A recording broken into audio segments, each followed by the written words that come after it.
Amigo students, मैं आपकी विज्ञान शिक्षिका अंजलि कुमारी पुनः एक बार फिर अपने जीव विज्ञान के अगले अध्याय के साथ उपस्थित हुई हूँ।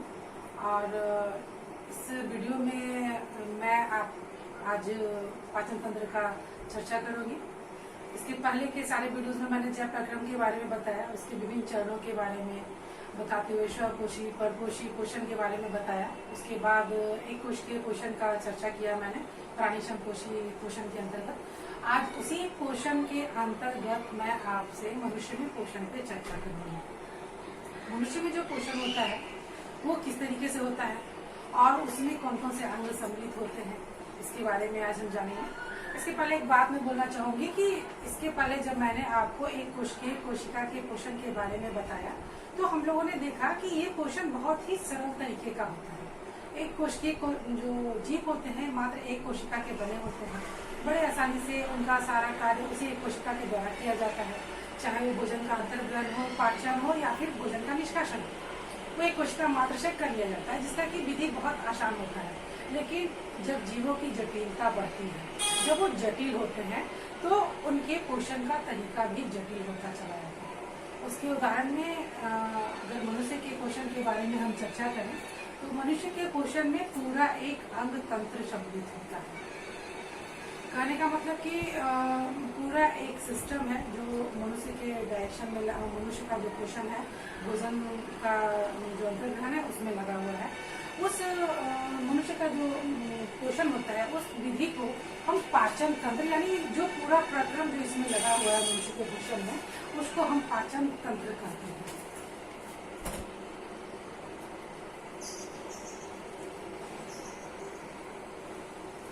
पाचन तंत्र जो होता क्या है?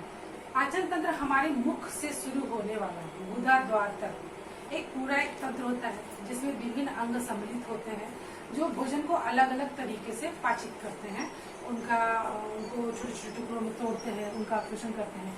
तो यहाँ पे आगे बढ़ने से पहले पाचन तंत्र को समझना जरूरी है कि पाचन तंत्र है क्या। तो पाचन तंत्र में दो वर्ड है, पाचन प्लस तंत्र। तो सबसे पहले पाचन का मतलब भोजन के जटिल अणुओं को सरल अणुओं में तोड़ना। इसके पहले मैं कई बार चर्चा कर चुकी हूँ कि जो हमारा जो शरीर है, मनुष्य का शरीर भोजन के जटिल अणुओं का अवशोषण नहीं कर सकता। तो जरूरी है कि उसको इस लायक बनाया जाए कि वो उसका अवशोषण हमारा बॉडी कर सके। तो इसके लिए उसका पाचन होता है। पाचन का मतलब जो भोजन हम, तो पाचन का जो तंत्र है वो उसमें हम इसके पाचन तंत्र को बताने के पहले एक वर्ड और मैं आप लोगों को बोलना चाहूंगी। बच्चों, जीव विज्ञान का जो विषय है वो सिर्फ भाषा के द्वारा समझ में आने वाला विषय नहीं है। अगर हम सोचेंगे कि सिर्फ सिंपल भाषा को पढ़कर सुनकर इसको हम समझ लें तो ऐसा संभव नहीं है। आप अध्ययन करने के वक्त आपके पुस्तक में जो चित्र दिए रहते हैं, जो फिगर्स दिए रहते हैं, उसको आप बड़े ध्यान से देखें, पढ़ें और उसको समझने का कोशिश करें। क्योंकि जो हम शिक्षक जो समझाने की कोशिश करते हैं या पुस्तक में जो बताया जाता है वो उन्हीं फिगर से रिलेटेड होता है। तो आपके पुस्तक में जितने भी फिगर्स हैं उसको आप जरूर पढ़ें, समझें। और अभी यहाँ पे जो मैं फिगर बताने जा रही हूँ उसको भी आप ध्यान से देखें, क्योंकि अगर आप एक फिगर को समझ लेंगे तो आपको बायोलॉजी के लैंग्वेज को समझने में, भाषा को समझने में बहुत आसानी होगी और बहुत आसानी से आप जीव विज्ञान को समझ लेंगे। तो पाचन तंत्र के बारे में हम चर्चा करें। पाचन तंत्र जो होता है उसका शुरुआत हमारे मुख से होता है। मुख उसका पहला अंग है और उसका अंत होता है गुदा द्वार में। अब मुख से लेकर गुदा द्वार तक विभिन्न अंग इसमें सम्मिलित होते हैं। मुख के बाद लाल ग्रंथियां होती हैं जो हमारे इस हिस्से में होती हैं, हमारे हिस्से में और इसके ऊपरी हिस्से में लाल ग्रंथियां पाई जाती हैं। उसके बाद एक नलिका नुमा का स्ट्रक्चर होता है जिसको कि हम ग्रशिका कहते हैं, यानी इसको ओइसोफेगस कहते हैं। उसके बाद एक जे शेप्ड स्ट्रक्चर होता है जो इस ग्रशिका से जुड़ा हुआ रहता है। इस जे शेप्ड स्ट्रक्चर को अमाशय यानी कि स्टमक बोलते हैं। फिर अमाशय के पास दो ग्रंथियां होती हैं, एक यकृत होती है, एक पैंक्रियाज होती है। अब अमाशय जो होता है वो बहुत कुंडलित नलिका नुमा का स्ट्रक्चर से जुड़ा होता है जिसको कि हम क्षुद्रांत्र कहते हैं, यानी स्मॉल इंटेस्टाइन कहते हैं। स्मॉल इंटेस्टाइन जो होता है एक मोटे नलिका नुमा स्ट्रक्चर से जुड़ा होता है, जो कि आपको जो मैं आपको आउटलाइन दे रही हूँ वो दिख रहा है। ये लार्ज, ये जो होता है वेदांत्र कहलाता है, यानी इसको लार्ज इंटेस्टाइन बोलते हैं। और जो लार्ज इंटेस्टाइन होता है वो एनस से जुड़ा होता है। एनस यानी गुदाद्वार, जहाँ से कि बिना पचे हुए भोजन का निष्कासन होता है। तो ये है हमारा एलिमेंट्री कैनाल, जिसको कि एलिमेंट्री सिस्टम यानी कि डाइजेस्टिव सिस्टम यानी कि पाचन तंत्र करते हैं, जो हमारे भोजन के पाचन और अवशोषण में सम्मिलित होता है। इसके आगे अब जैसा कि पाचन तंत्र के बारे में मैंने बताया कि कौन कौन से अंग हैं, अब एक एक कर हम इसके अंगों की जानकारी लेंगे और किस तरह से इनका इस्तेमाल होता है इसके बारे में जानकारी लेंगे। लेकिन पाचन तंत्र के बारे में पढ़ने के पहले एक और चीज जो मैं बताना चाहूंगी, मैंने बोला कि भोजन के जटिल अणुओं को सरल अणुओं में तोड़ने की विधि को पाचन कहते हैं। तो जटिल अणु से सरल अणु में तोड़ने की विधि जो होती है, इसमें हमारे शरीर का एक बहुत बड़ा रस सम्मिलित होता है, जो इस कार्य को करने के लिए रिस्पॉन्सिबल होता है, उत्तरदायी होता है। इसको हम लोग जैव उत्प्रेरक करते हैं। वो जो रस होता है उसे हम लोग जैव उत्प्रेरक कहते हैं, यानी कि एंजाइम। ये जो जैव उत्प्रेरक होता है, ये भोजन के जटिल अणुओं को सरल अणुओं में तोड़ने में सहायक होता है। और ये पाचन तंत्र के अलग अलग अंगों में ये ग्रंथियां पाई जाती हैं, जहाँ की इनका सिक्रीशन यानी स्त्रावन होता है और ये भोजन में सम्मिलित होकर भोजन को सरल अणुओं में तोड़ने में सहायता करती है। जैसे आप देख सकते हैं कि मुख के पास स्लाइविक ग्लैंड यानी कि लाल ग्रंथि है, यहाँ से जैव उत्प्रेरक का स्त्रावन होता है। फिर अमाशय के पास ग्रंथि है, यकृत है, पैंक्रियाज है, यहाँ से ये जैव उत्प्रेरक का स्त्रावन होता है। उसके बाद फिर जो हमारा क्षुरांत्र है यानी स्मॉल इंटेस्टाइन है, उसमें भी जैव ग्रंथियां जैव उत्प्रेरक का स्त्रावन होता है। यानी जैव उत्प्रेरक का मुख्य कार्य क्या हो गया, जटिल अणुओं को, इसका जो कार्य हो गया जटिल कणों को सरल कणों में तोड़ना। जटिल कणों को सरल कणों में तोड़ना। इसके बारे में आगे हम जैसे जैसे और अंग के बारे में पढ़ेंगे, पाचन तंत्र के और अंगों के बारे में पढ़ेंगे, उसके साथ उसके एंजाइम्स यानी जैव उत्प्रेरक के बारे में हम उसके साथ ही उसका अध्ययन करेंगे। अब आते हैं कि जो पाचन जो होता है, फिर सिस्टम में जाने के पहले हम पाचन को 3 पार्ट में बांट सकते हैं। यानी जो हमारा जो पाचन होता है उसको उसका 3 हिस्सा होता है। फर्स्ट स्टेप में क्या हो गया, सबसे पहले भोजन का अंतर्ग्रहण होता है। भोजन अंतर्ग्रहण होता है। फिर दूसरा क्या होता है, उनका पाचन, यानी कि सरल जटिल अणुओं को सरल अणुओं में तोड़ा जाता है। जटिल कणों को सरल कणों में तोड़ा जाना।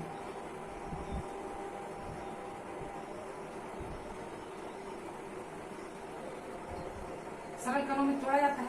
और तीसरा जो स्टेप होता है अवशोषण होता है। अवशोषण।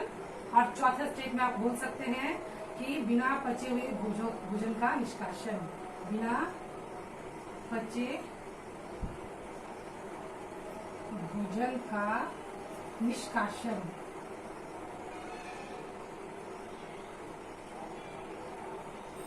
इस तरह से जो हमारा पाचन तंत्र है वो 4 स्टेप्स में बांटा गया है।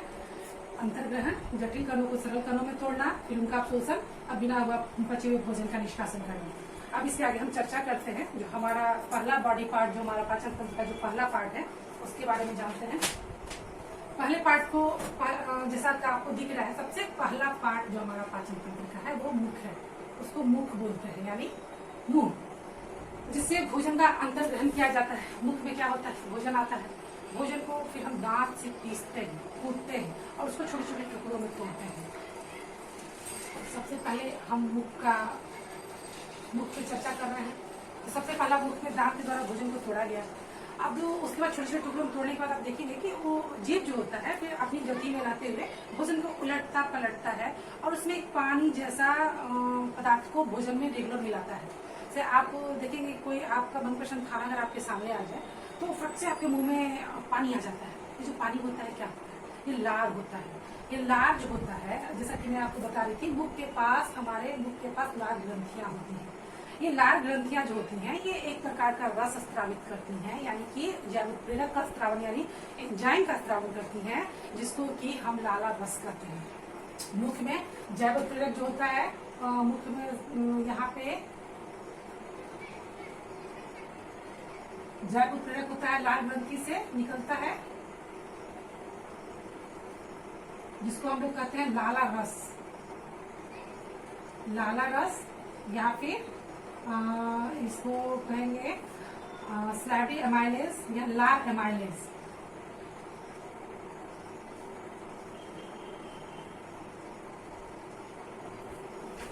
जैव उत्प्रेरक मुख के अंदर जो जैव उत्प्रेरक जो सिक्रीट हो रहा है वो लाल ग्रंथि के द्वारा हो रहा है। लाल ग्रंथि कहाँ पाया जा रहा है?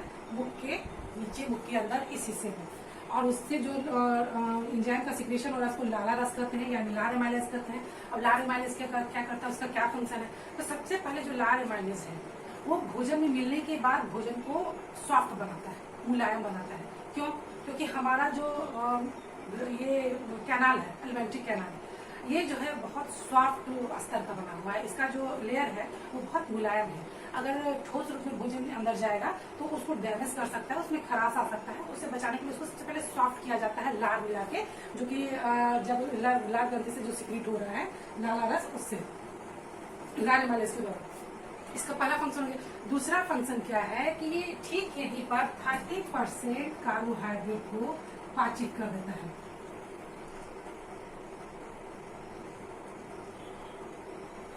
30% कार्बोहाइड्रेट का पाचन करता है, यानी कि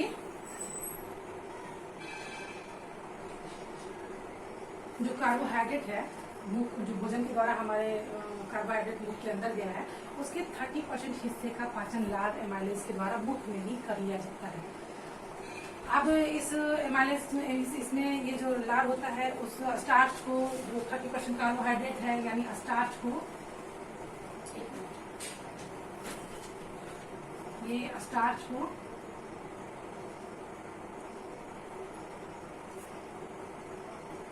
माल्टोज में बदल देता है।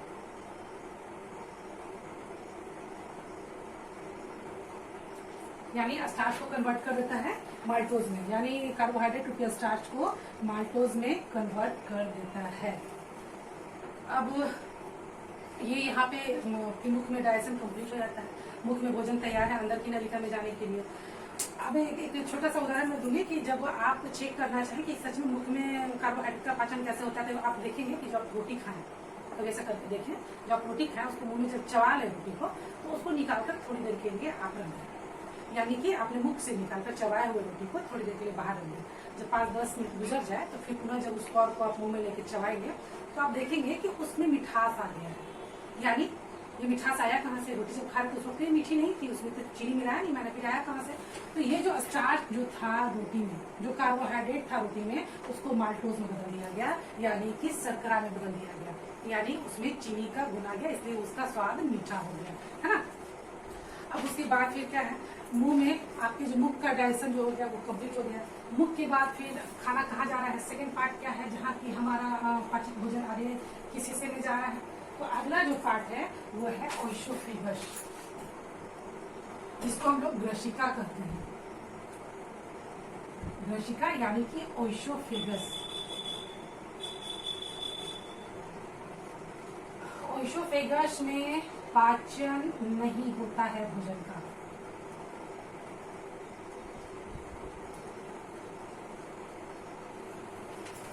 ओइसोफेगस में भोजन का पाचन नहीं होता है।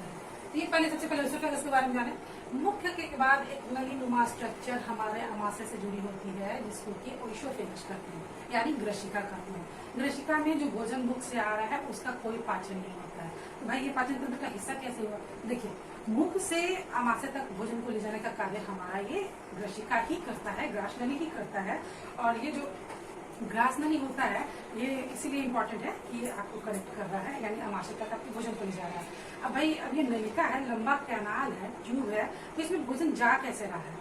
तो इसके लिए होता क्या है कि इसमें जो ओइसोफेगस होता है इसमें एक सर्कुलर मूवमेंट होता है, यानी वृत्तीय गति। तो इसको आप ऐसे समझिए कि कोई नली है और उसमें एक जगह इससे भोजन आके जमा हो गया, तो उसमें इस तरीके से एक मूवमेंट होगा, उसमें एक वृत्तीय क्रमाकुंचक गति होगी। और इसके बाद फिर ये क्या होगा, जहाँ पे भोजन आया वो भोजन यहाँ से दब के फिर नीचे चला जाएगा, फिर नीचे गया, फिर जहाँ पे गया फिर वहाँ पे क्रमाकुंचक गति होगी, फिर भोजन दबेगा, फिर नीचे जाएगा। तो इस तरह से एक वृत्तीय गति करते हुए ओइसोफेगस में भोजन आगे की ओर बढ़ता है और स्टोमक में आता है। तो जिस गति के द्वारा मतलब कि भोजन आगे बढ़ता है उसको हम लोग क्रमाकुंचक गति कहते हैं। इसको हम लोग द्रुत क्रमाकुंचक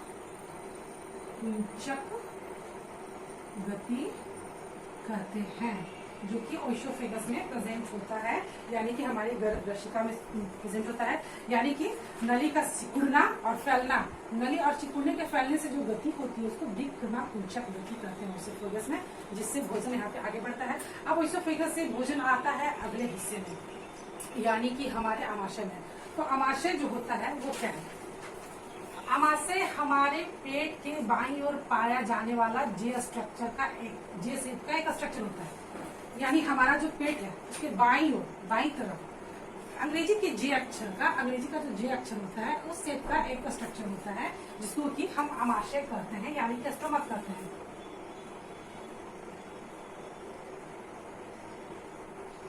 थर्ड में आमाशय पढ़ रहे हैं। ये जो स्ट्रक्चर आप देख रहे हैं ओइसोफेगस से अटैच है, इस स्ट्रक्चर को आमाशय कहते हैं। आमाशय के पास दो ग्रंथियां होती हैं। पहला होता है, पहले उससे पहले उसका चर्चा करने से पहले, आमाशय में जब भोजन आता है तो यहाँ पे जो भोजन होता है 3 घंटों तक पीसा जाता है। मुंह में तो हम लोगों ने दांत से भोजन को पीसा ही, लेकिन पुनः आमाशय में भोजन के आने के बाद उनको फिर 3 घंटों तक लगातार पीसा जाता है, यानी कि भोजन आके हमारे आमाशय में टिक जाता है, जमा कर लिया जाता है। मुख में आने के बाद उनको फिर पुनः पीसकर छोटे छोटे टुकड़ों में कन्वर्ट किया जाता है और उसको अर्ध ठोस में बदल दिया जाता है। अर्ध ठोस करने का मतलब कि उसको और आसान, उसको और मुलायम कर दिया जाता है, ताकि आगे के डाइजेशन के लिए, उसको आगे के पाचन के लिए उसको इस्तेमाल किया जा सके। और उसके बाद फिर आमाशय का जो पेशीय भित्ति होता है उसमें भोजन का पाचक रस के साथ जो इसका इंटरनल वाल होता है आमाशय का, ये इसको पाचक रस के साथ भोजन जो जिसको अर्ध ठोस भोजन जिसको इसमें पीसा उसमें पाचक रस मिलाता है, यानी जैव उत्प्रेरक मिलाता है। तो जैव उत्प्रेरक जो मिलाता है उसके लिए इसमें एक ग्रंथि मौजूद होती है आमाशय में, जिसको हम लोग जठर ग्रंथि कहते हैं। जठर ग्रंथि यानी कि गैस्ट्रिक ग्लैंड कहते हैं। अब आमाशय का जो भीतरी भित्ति है, इसी जठर ग्रंथि के द्वारा निकलने वाले जूस को भोजन में मिलाता है। ये जठर ग्रंथि जो होता है 3 तरह का जैव उत्प्रेरक का सिक्रीशन करता है। ये जो जठर ग्रंथि है, ये पहला इसका सिक्रीशन जो है, इसका क्या हो गया, फर्स्ट सिक्रीशन, उसको हम लोग हाइड्रोक्लोरिक अम्ल बोलेंगे।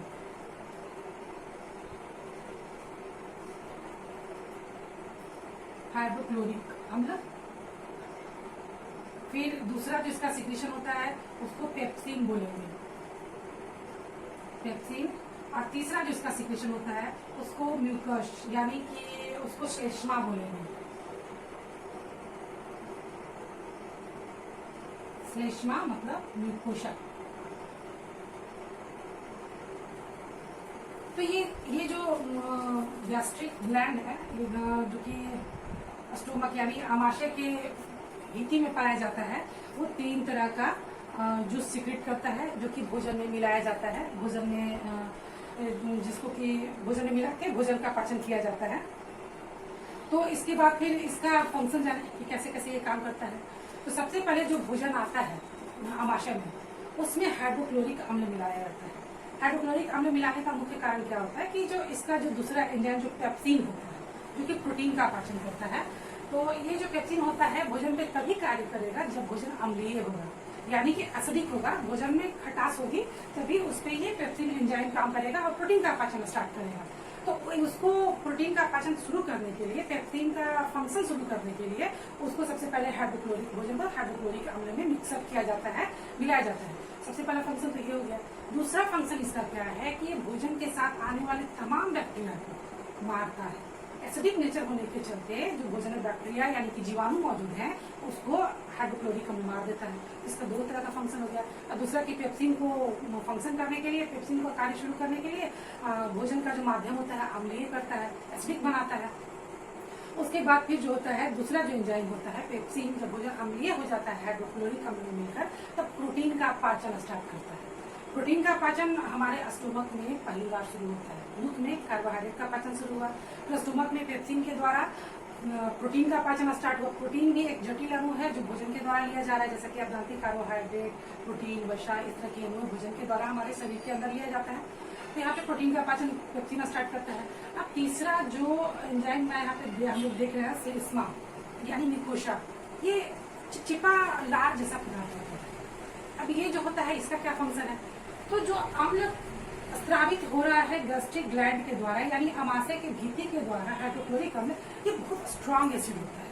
और स्ट्रांग एसिड होने के चलते अगर डायरेक्ट ये हमारे अमाशय की भित्ति पे इसका स्त्राव हो जाए तो हमारे अमाशय की भित्ति को डैमेज कर देगा, यानी कि उसमें अल्सर काउज करेगा, घाव कर देगा।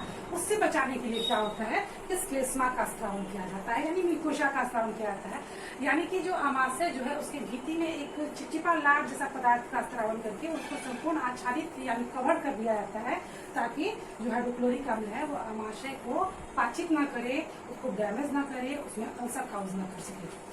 इस तरह से गैस्ट्रिक ग्लैंड जो होता है उसमें स्त्रावित यानी कि अमाशय के जठर ग्रंथि के द्वारा स्त्रावित तीनों जो एंजाइम्स होते हैं उसके फंक्शन के बारे में हम लोगों ने जाना।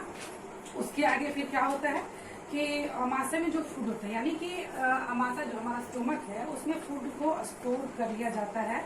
और उसके बाद जो अगला पार्ट है अमाशय के बाद अगला हिस्सा कौन सा जुड़ा हुआ है, छोटी आंत, जिसको क्षुधांत्र कहते हैं।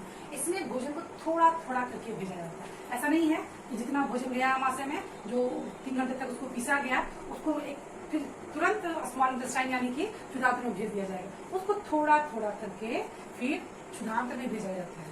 अब आते हैं हम तीसरे हमारे अगले जो हमारा जो अगला बॉडी पार्ट है पाचन का, उस पे आए, जिसको कि हम लोग क्षुधांत्र यानी कि स्मॉल इंटेस्टाइन कहेंगे।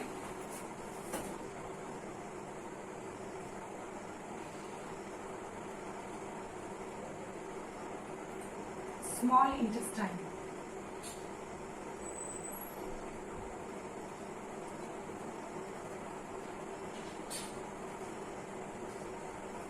अब इस क्षुधांत्र के बारे में जाने कि जैसे स्टोमक में प्रोटीन का पाचन स्टार्ट होता है, इसके बाद इस क्षुधांत्र का क्या मतलब कार्य है, ये किस तरह से फंक्शन करता है। तो क्षुधांत्र में जो क्षुधांत्र जो होता है स्मॉल इंटेस्टाइन, ये काफी लंबी नलिका, लगभग 6.5 मीटर लंबी, इसका जो लेंथ होता है ये अप्रोक्स 6.5 मीटर तक लंबी होती है, यानी कि एक व्यस्त इंसान में इसका क्षुधांत्र का लंबाई 6.5 मीटर लंबी होती है। बहुत पतली नलिका होती है। अब भाई इतनी लंबी नली 6.5 मीटर नली हमारे शरीर में यानी स्टोमक में अगर है तो निश्चित रूप से उसके रखने का तरीका वो एक तरीके से है हमारे बॉडी में, यानी वो कुंडलित स्ट्रक्चर बिल्कुल सब देख रहे हैं यहाँ पे कुंडलित है। इस तरह से करके ऐसे करके वो अरेंज रहता है ताकि मतलब वो लंबी नलिका एक छोटे स्पेस में आ सके। पतली है, लंबी है, कुंडलित है, जिसका ये मतलब उसका गुण है। उसके बाद फिर ये जो होता है स्मॉल इंटेस्टाइन, इसके बारे में भी एक चीज जाने, इसका भी लंबाई भिन्न भिन्न प्राणियों में भिन्न भिन्न होता है। भिन्न भिन्न प्राणी का कहने का मतलब कुछ जो जीव होते हैं वो शाकाहारी होते हैं, यानी कि पौधों पे ही कम्प्लीटली डिपेंड करते हैं, और कुछ जीव जो होते हैं मांसाहारी होते हैं। तो शाकाहारी जीव जो होते हैं उसमें पौधों के स्टार्च को पचाने के लिए लंबा इंटेस्टाइन होता है, स्मॉल इंटेस्टाइन, यानी कि क्षुधांत्र उनकी लंबी होती है। क्यों? क्योंकि पौधों के स्टार्च को पचा पाना थोड़ा सा कठिन है। और जो मांसाहारी जो जीव होते हैं जो मांस का भक्षण करते हैं यानी दूसरे जीवों पे डिपेंड करते हैं, तो उनके मांस को पचाना आसान होता है, इसलिए उनका इंटेस्टाइन छोटा होता है। इसलिए जीवों के खाने के आदत के आधार पर जो ये क्षुधांत्र है उसकी लंबाई भी जीवों में भिन्न भिन्न होती है। मांसाहारी में छोटी होती है और शाकाहारी में लंबी होती है, अपेक्षाकृत लंबी होती है। अब जो ये स्मॉल इंटेस्टाइन है यानी कि क्षुधांत्र जो है, इसका कार्य क्या है, इसका क्या क्या फंक्शन है। तो सबसे पहले तो ये जो भी भोजन आ रहा है, भोजन का जो भी अणु आ रहा है भोजन के साथ, उन सबका संपूर्ण पाचन करता है। इसका सबसे पहला कार्य जो होता है, इसका कार्य संपूर्ण पाचन।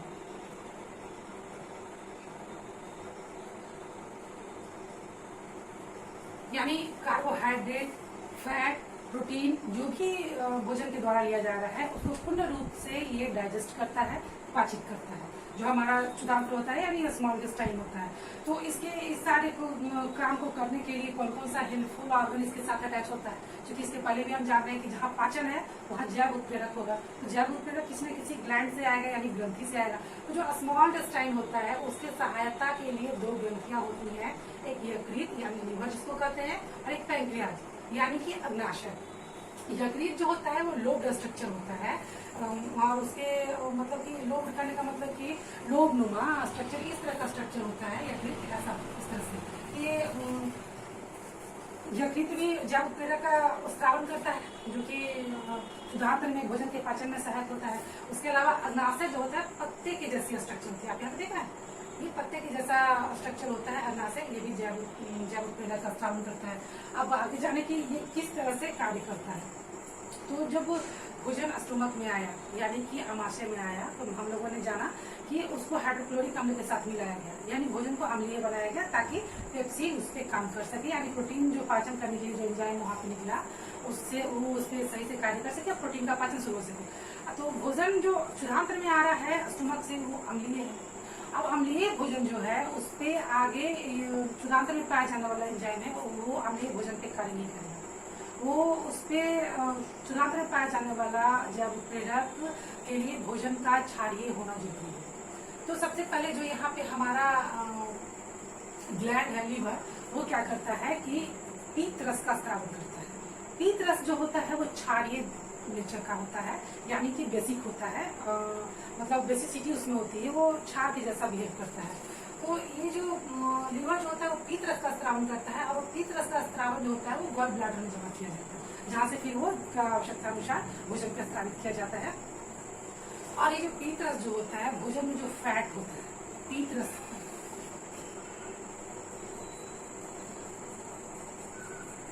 कहाँ किस पर स्रावित होगा, तो ये वसा पर स्रावित होगा।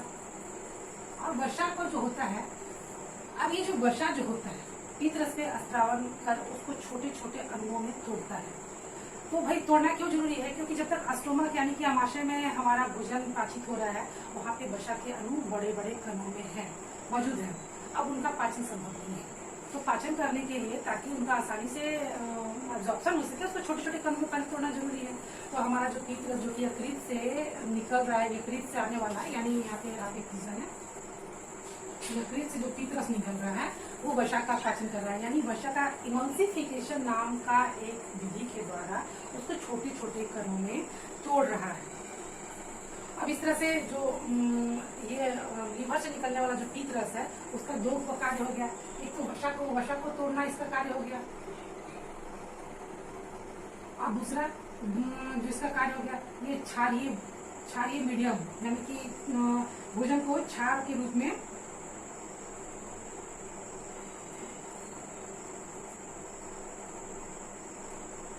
क्षारीय माध्यम, मतलब भोजन को क्षारीय बना रहा है। ये जो यकृत से जो पीत रस आया इसका दो कार्य हो गया, वसा को तोड़ा और जो भोजन है भोजन को क्षारीय माध्यम दिया, भोजन का क्षारीय माध्यम बनाया। अब इसके बाद जो अग्नाशय के द्वारा जो एंजाइम सिक्रीट होगा वो इसमें सही तरीके से कार्य कर पाएगा। उसके बाद इसके आगे जो हम चर्चा करें कि पैंक्रियाज में जो हमारा जो पैंक्रियाज है, दूसरा जो जैव जो ग्रंथि है स्मॉल इंटेस्टाइन से लगा हुआ जो क्षुधांत्र के साथ काम कर रहा है, यानी कि अग्नाशय के बारे में जाने।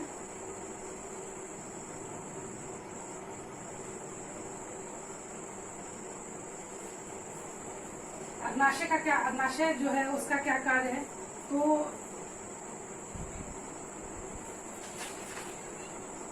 अग्नाशय जो होता है वो फिर विभिन्न एंजाइम का स्रावन करता है, यानी कि विभिन्न जैव उत्प्रेरक का स्रावन करता है। वो प्रोटीन के पाचन के लिए ट्रिप्सिन नाम का एंजाइम का सिक्रीशन करता है, ट्रिप्सिन देता है। फिर कार्बोहाइड्रेट के पाचन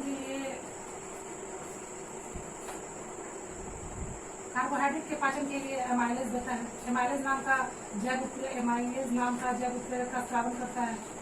उसके बाद फिर लैपेज नाम का एंजाइम का सिक्रीशन करता है।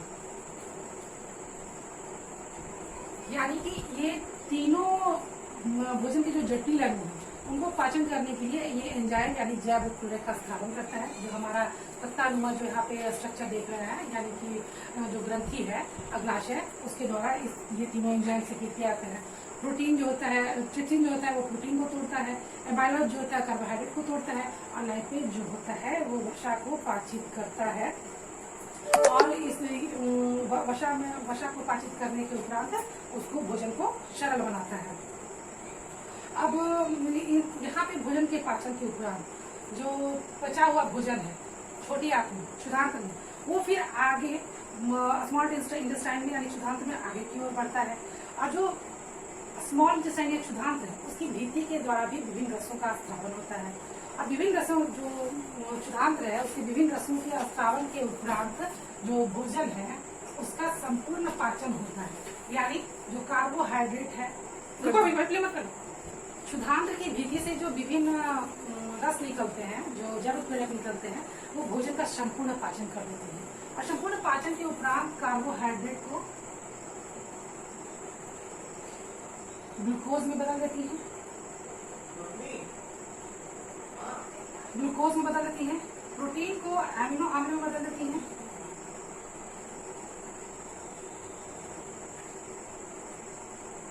और वसा को वसा अम्ल एवं ग्लिसरॉल में बदल देती है।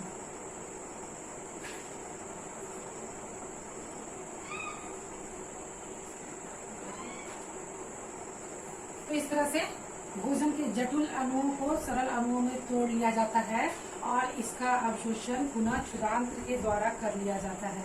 यानी कि ये जो अणु कार्बोहाइड्रेट को ग्लूकोज में, प्रोटीन को एमिनो अम्ल में, वसा को वसा अम्ल एवं ग्लिसरॉल में तोड़ा गया, ये जल में घुलनशील अणु होते हैं। अब जल में घुलनशील जो अणु ये होते हैं, ये हमारा जो स्मॉल इंटेस्टाइन है, ये इसके दीवारों के द्वारा फिर इनका अवशोषण कर लिया जाता है। तो अवशोषण के क्रम में होता क्या है कि जो हमारा क्षुधांत होता है वो बहुत लंबी नलिका होती है। उसके अलावा अब चूंकि इनको अवशोषण करना है, भोजन के संपूर्ण अवशोषण के लिए इनके क्षेत्र को बढ़ाने के लिए जो हमारा क्षुधांत होता है उसमें फिंगर लाइक प्रोजेक्शन यानी कि अंगुलीनुमा स्ट्रक्चर प्रबंध होता है, जिसको कि दीर्घरोम कहते हैं।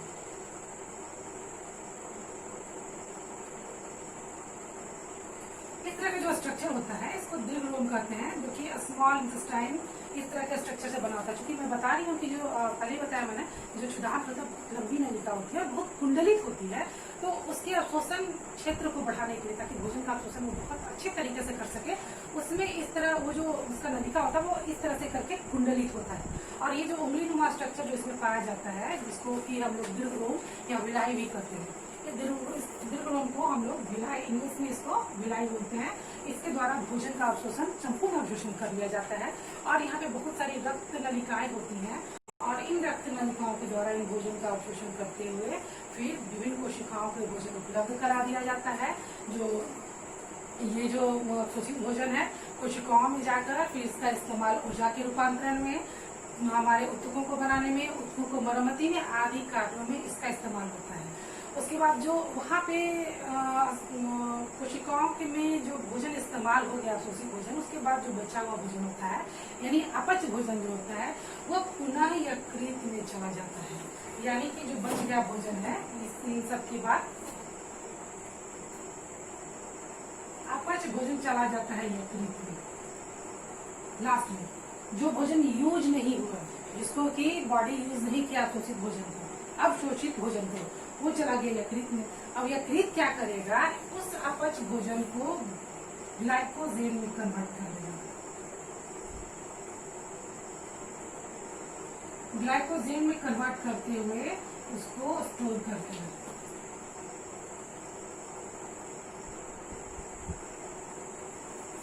ठीक है, यानी कि जो अपच यहाँ पे अवशोषण के बाद, जो कोशिका के यूज के बाद जो भोजन बच गया अवशोषित भोजन, वो अपच भोजन चला जाएगा यकृत में। और यकृत जो है उस अपच भोजन को ग्लाइकोजेन में कन्वर्ट करेगा और ग्लाइकोजेन के रूप में उसको स्टोर कर लेगा अपने अंदर, जो कि बाद में आवश्यकता अनुसार फिर उसका मनुष्य शरीर इस्तेमाल करेगा। उसके बाद फिर आगे है, फिर जो हमारे हमारे वसा भोजन जिसको कि हमारे शरीर में इसका कोई यूज नहीं, मतलब जो बिल्कुल पचने योग्य नहीं है हमारे शरीर का, वो पुनः चला आता है बृहदान्त्र में, यानी कि लार्ज इंटेस्टाइन में। लार्ज इंटेस्टाइन में उस भोजन से पुनः जल का अधिक से अधिक अवशोषण कर लिया जाता है, और उस जल का अवशोषण करने के बाद जो खाना लास्ट में बचता है वो बृहदान्त्र के रेक्टम नामक, रेक्टम जो कि आप यहाँ पे देख रहे हैं, ये रेक्टम नामक ऑर्गन जो है उसमें जमा कर लिया जाता है। फिर समय समय पर गुदा द्वार के द्वारा उनका हमारे शरीर से निष्कासन होता है। इस तरह से आज हम लोगों ने संपूर्ण पाचन तंत्र यानी मनुष्य के पोषण के बारे में जानकारियां सीखी कि भोजन का किस तरह से मनुष्य अंतर्ग्रहण करता है, उसको फिर उसके जटिल अणुओं को सरल अणुओं में तोड़ता है और फिर उसका अवशोषण होता है, और ये संपूर्ण प्रक्रिया जो होती है वो पाचन तंत्र कहलाती है। Thank you. इससे रिलेटेड जो भी क्वेरीज क्वेश्चन होंगे आप चाहे मुझसे पूछ सकते हैं।